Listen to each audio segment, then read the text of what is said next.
প্রিয় দর্শক, বাংলা ব্যান্টার চ্যানেলে আপনাদেরকে স্বাগতম। আজকে আমরা ইরান যুদ্ধের কারণে জ্বালানি তেলের মূল্য বৃদ্ধি এবং সারের মূল্য বৃদ্ধি নিয়ে কিছু কথা বলবো এবং এর বিকল্প নিয়ে আলোচনা করব। তো ইরান যুদ্ধে হরমুজ প্রণালী বন্ধ থাকায় অপরিশোধিত তেলের দাম 4 বছরের মধ্যে সর্বোচ্চ ব্যারেল প্রতি প্রায় $120 পৌঁছেছে। মে মাসের মাঝামাঝি পর্যন্ত হরমুজ দিয়ে তেল সরবরাহ ব্যাহত থাকলে তেলের দাম $150 অথবা সর্বকালের সর্বোচ্চ সীমা ছাড়িয়ে যেতে পারে বলে আশঙ্কা করেছেন জেপি মর্গান। তো জ্বালানি তেলের দাম প্রতি ব্যারেল $100 ছাড়িয়ে গেলে ফিশার ট্রপস পদ্ধতি জ্বালানি উৎপাদন প্রযুক্তি অর্থনৈতিকভাবে অত্যন্ত লাভজনক হওয়ার সম্ভাবনা তৈরি হয়। তেলের দাম $120 পার ব্যারেল অতিক্রম করলে প্রথাগত জ্বালানির চেয়ে সিনথেটিক ফুয়েল উৎপাদন অনেক বেশি সাশ্রয়ী হয়, যা বিনিয়োগকারীদের জন্য 10% থেকে 20% পর্যন্ত রিটার্ন অন ইনভেস্টমেন্ট নিশ্চিত করতে পারে। এফটি বা ফিশার ট্রপস প্রক্রিয়ায় উৎপাদিত জ্বালানি সালফার মুক্ত এবং উচ্চমানের হওয়ায় এটি বাজারে অতিরিক্ত প্রিমিয়াম বা বেশি দামে বিক্রি করা সম্ভব। প্রাকৃতিক গ্যাস বা কয়লা সমৃদ্ধ দেশগুলির জন্য আমদানিকৃত তেলের উপর নির্ভরতা কমিয়ে নিজস্ব সম্পদের মাধ্যমে জ্বালানি চাহিদা মেটানোর জন্য এটি একটি টেকসই উপায়। ফিশার ট্রপস প্রক্রিয়া হলো রাসায়নিক প্রযুক্তি যা সংশ্লেষণ গ্যাস বা সিন গ্যাস, যেটা কার্বন মনোক্সাইড এবং হাইড্রোজেনের একটা মিশ্রণ, সেটাকে তরল হাইড্রোকার্বনে রূপান্তরিত করে। 1920-এর দশকে জার্মান রসায়নবিদ ফ্রান্স ফিশার এবং Hans Tropsch Kaiser Wilhelm Institute for Coal রিসার্চে এই প্রক্রিয়াটি উদ্ভাবন করেন। তাদের এই গবেষণাকর্ম কয়লা এবং অন্যান্য কার্বন সমৃদ্ধ কাঁচামাল থেকে কৃত্রিম জ্বালানি উৎপাদনের ভিত্তি স্থাপন করেছে। ঐতিহাসিকভাবে দ্বিতীয় বিশ্বযুদ্ধের সময় এই প্রযুক্তিটি বিশেষ কৌশলগত গুরুত্ব অর্জন করেছিল। সে সময় অ্যাডলফ হিটলারের জার্মানি তাদের সীমিত পেট্রোলিয়াম সম্পদের কারণে কৃত্রিম জ্বালানি উৎপাদনের উপর ব্যাপকভাবে নির্ভরশীল হয়ে পড়েছিল। তখন হাইড্রোজেনেশন প্রক্রিয়ার পাশাপাশি ফিশার ট্রপস প্রক্রিয়াটি দেশের মোট জ্বালানি চাহিদার 1/3 বেশি যোগান দিয়েছিল। পরবর্তীতে বর্ণ বৈষম্য বা অ্যাপার্থেইড যুগের দক্ষিণ আফ্রিকায় আন্তর্জাতিক তেল নিষেধাজ্ঞার প্রভাব মোকাবেলার লক্ষ্যে এই প্রযুক্তির ব্যাপক উন্নয়ন ঘটানো হয়। স্যাসল নামের একটি কোম্পানি ফিশার ট্রপস প্রক্রিয়াকে আরো পরিমার্জিত ও শিল্পায়িত করে তোলে। বর্তমানেও কয়লা ও প্রাকৃতিক গ্যাস থেকে কৃত্রিম জ্বালানি ও রাসায়নিক দ্রব্য উৎপাদনের ক্ষেত্রে এটি বিশ্বের অন্যতম শীর্ষস্থানীয় প্রতিষ্ঠান হিসেবে নিজের অবস্থান ধরে রেখেছে। বর্তমানে ফিশার ট্রপস প্রক্রিয়ায় গ্যাস টু লিকুইড জিটিএল, কোল টু লিকুইড সিটিএল এবং ক্রমবর্ধমানভাবে বায়োমাস টু লিকুইড বিটিএল প্রযুক্তিগুলির জন্য একটি অত্যন্ত গুরুত্বপূর্ণ উপাদান হিসেবে বিবেচিত হয়। এই প্রক্রিয়াগুলির মাধ্যমে কার্বন সমৃদ্ধ প্রাকৃতিক সম্পদগুলোকে উচ্চমানের পরিবহন জ্বালানি এবং পেট্রো রাসায়নিক শিল্পের কাঁচামাল হিসেবে রূপান্তরিত করা হয়ে থাকে। তো ইরান যুদ্ধের কারণে বিশ্বজুড়ে সার উৎপাদন এবং সাপ্লাই চেইন ব্যাহত হয়েছে এবং এর কারণে তীব্র খাদ্য সংকটের আশঙ্কা করা হচ্ছে। ইরানে হামলার পরে বিশ্বের বৃহত্তম এলএনজি এবং সারের কেন্দ্রস্থল রাস লাফানে উৎপাদন বন্ধ করে দিয়েছে কাতার এনার্জি। এর ফলে লক্ষ লক্ষ টন সারের উৎপাদন ব্যাহত হয়েছে। প্রতি মাসে হরমুজ দিয়ে প্রায় 1.33 মিলিয়ন টন সার রপ্তানি করা হয়। তাই হরমুজ প্রণালী বন্ধ হলে ভুট্টা, গম এবং চালের মতো নাইট্রোজেন নির্ভর ফসলের ঘাটতি এবং ফলনের ঝুঁকি বাড়তে পারে। হেবারবস পদ্ধতি অনুসরণ করে অ্যামোনিয়া উৎপাদন হয় এবং তা দিয়ে নাইট্রোজেন সার তৈরি করা হয়। হেবারবস একটি রাসায়নিক প্রক্রিয়া। রসায়নের সাথে জড়িত সকলেই এর নাম শুনে থাকবেন। এই প্রক্রিয়ার মাধ্যমে শিল্পক্ষেত্রে হাইড্রোজেনের সাথে নাইট্রোজেন বিক্রিয়ায় অ্যামোনিয়া তৈরি হয়। শিল্পক্ষেত্রে অ্যামোনিয়া উৎপাদনের জন্য এটি প্রধান পদ্ধতি। উদ্ভিদের বৃদ্ধিতে নাইট্রোজেন একটি গুরুত্বপূর্ণ উপাদান, কার্বন ও অক্সিজেন গুরুত্বপূর্ণ উপাদান, কিন্তু এগুলি উদ্ভিদ মাটি এবং বায়ু থেকে সহজে পায়।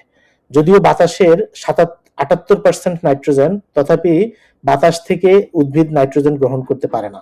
এর অন্যতম কারণ নাইট্রোজেন অণু শক্তিশালী ত্রিবন্ধনে আবদ্ধ থাকে। তাই নাইট্রোজেনকে এমনভাবে থাকতে হবে যাতে উদ্ভিদ সেটা গ্রহণ করতে পারে। বিংশ শতাব্দীতে জার্মান রসায়নবিদ ফ্রিটস হেবার এই পদ্ধতি আবিষ্কারের আগে এটি সম্ভবপর ছিল না। তিনি প্রথম বাতাসের নাইট্রোজেনকে অ্যামোনিয়া উৎপাদনে ব্যবহার করতে সমর্থ হন এবং যেটা উদ্ভিদ সরাসরি গ্রহণ করতে পারে। এই পদ্ধতি আবিষ্কারের আগে শিল্পক্ষেত্রে অ্যামোনিয়া উৎপাদন অত্যন্ত কঠিন ছিল। 1913 সালে বিএএসএফ এই ফ্যাক্টরিতে অ্যামোনিয়ার বাণিজ্যিক উৎপাদন শুরু হয়। যা পরের বছরগুলিতে প্রতি বছর 20 টন করে ছাড়িয়ে যায়।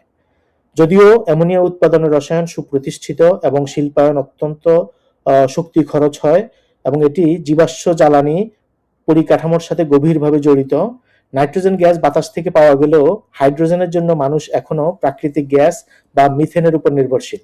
প্রচলিতভাবে স্টিম মিথেন রিফর্মিং বা এসএমআর প্রক্রিয়ার মাধ্যমে হাইড্রোজেন উৎপাদিত হয়, ফলে অ্যামোনিয়া উৎপাদন বৈশ্বিক কার্বন ডাই অক্সাইড নির্গমনেরও একটা উল্লেখযোগ্য উৎস। আধুনিক অ্যামোনিয়া প্ল্যান্টগুলি বৃহৎ পরিসরে নিরবচ্ছিন্নভাবে পরিচালনার জন্য বিশেষভাবে তৈরি করা হয় এবং এগুলো কেন্দ্রীভূত উৎপাদন ও বৈশ্বিক বিতরণ নেটওয়ার্ক বা সাপ্লাই চেইনের উপর নির্ভরশীল। ঐতিহাসিকভাবে এই মডেল উচ্চ দক্ষতা এবং স্বল্প ব্যয় নিশ্চিত করলেও এর কিছু পদ্ধতিগত দুর্বলতাও আছে, বিশেষ করে ভূ রাজনৈতিক অস্থিতিশীলতার সময়ে। ইরানকে ঘিরে সাম্প্রতিক সংঘাত এবং হরমুজ প্রণালীর মধ্য দিয়ে সামুদ্রিক পরিবহন ব্যাহত হওয়ার ঘটনা এই দুর্বলতাগুলোকে উন্মোচিত করেছে।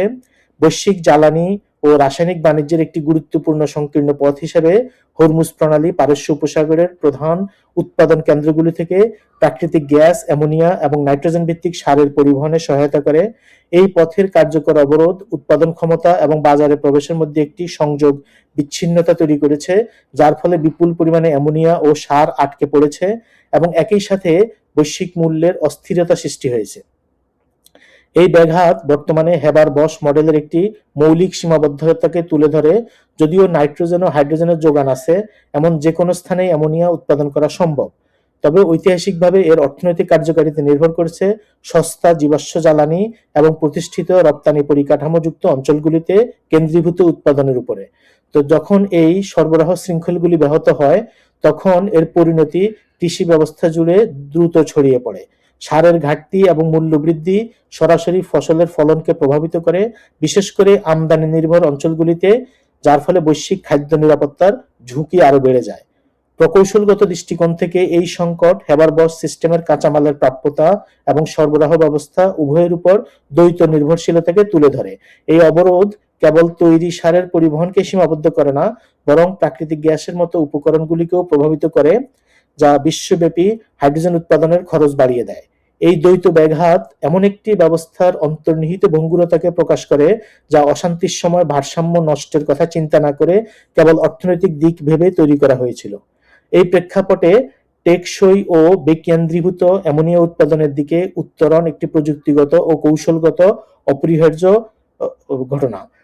নবায়নযোগ্য শক্তি দ্বারা চালিত এবং পানির তড়িৎ বিশ্লেষণের মাধ্যমে হাইড্রোজেন উৎপাদনের সাথে সাথে ইলেকট্রিফাইড হেবার-বশ বা বৈদ্যুতিক হেবার-বশ পদ্ধতি অ্যামোনিয়া উৎপাদনকে জীবাশ্ম জ্বালানি এবং ভূ রাজনৈতিকভাবে স্পর্শকাতর সরবরাহ শৃঙ্খল থেকে বিচ্ছিন্ন করার একটা পথ উন্মুক্ত করেছে।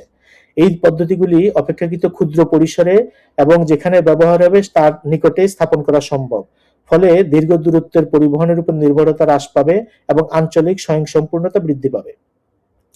তো জ্বালানির দিক থেকেও ফিশার-ট্রপস পদ্ধতি কৃত্রিম জ্বালানি উৎপাদনের একটি ভিত্তিপ্রস্তর প্রযুক্তি।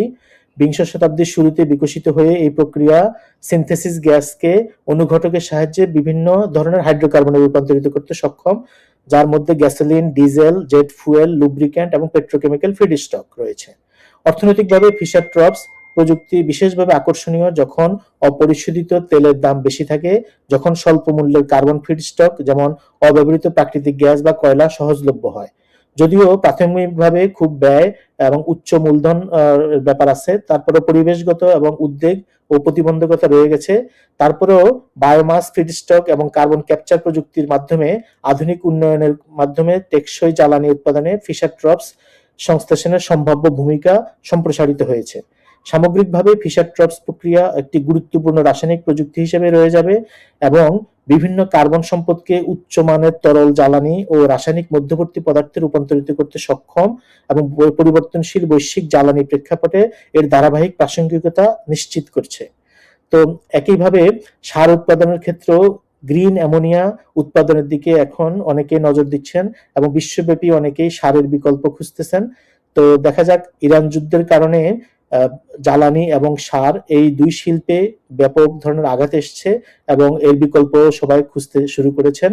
আশা করি এর মাধ্যমে ভালো কিছু বেরিয়ে আসবে। Thank you.